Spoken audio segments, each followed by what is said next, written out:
ജാതി സെൻസസിനെതിരെ വീണ്ടും Nair service society. രാഷ്ട്രീയ പാർട്ടികളുടെ പ്രീണന നയത്തിന്റെ ഭാഗമാണ് ജാതി സംവരണമെന്നാണ് വിമർശനം. ജാതി സംവരണം ഉപേക്ഷിക്കണം എന്ന് കേന്ദ്ര സംസ്ഥാന സർക്കാരുകളോട് ആവശ്യപ്പെടുന്ന പ്രമേയം പ്രതിനിധി സഭ പാസാക്കി. മന്നത്ത് പത്മനാഭന്റെ 147ാമത് ജയന്തി ആഘോഷത്തിന്റെ ഭാഗമായി പെരുന്നയിൽ നടക്കുന്ന നായർ പ്രതിനിധി സമ്മേളനത്തിലാണ് ജാതി സെൻസസിനെ വിമർശിച്ചുകൊണ്ടുള്ള പ്രമേയം പാസാക്കിയത്. സംവരണം വിവിധ ജാതികൾ തമ്മിലുള്ള സ്പർദ്ധയ്ക്ക് കാരണമാകുമെന്നാണ് കുറ്റപ്പെടുത്തൽ.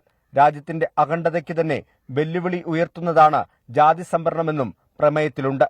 NSS ട്രഷറർ NV അയ്യപ്പപിള്ള പ്രമേയം അവതരിപ്പിച്ചു. സ്വാതന്ത്ര്യം ലഭിച്ച് 10 വർഷത്തേക്ക് തുടങ്ങിവെച്ച സംവരണം ലക്ഷ്യം കൈവരിക്കാൻ കഴിയാതെ പോയത് തന്നെ പ്രായോഗിക തലത്തിലെ അശാസ്ത്രീയതയാണ് വെളിപ്പെടുത്തുന്നത്.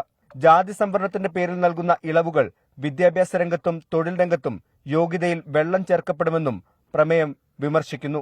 സങ്കുചിത ചിന്തകൾക്കപ്പുറം യോഗ്യതയുടെ അടിസ്ഥാനത്തിലുള്ള വിശാലമായ നടപടികളാണ് സാമൂഹ്യനീതിക്ക് വേണ്ടതെന്നാണ് ആവശ്യം. 24 കോട്ടയം.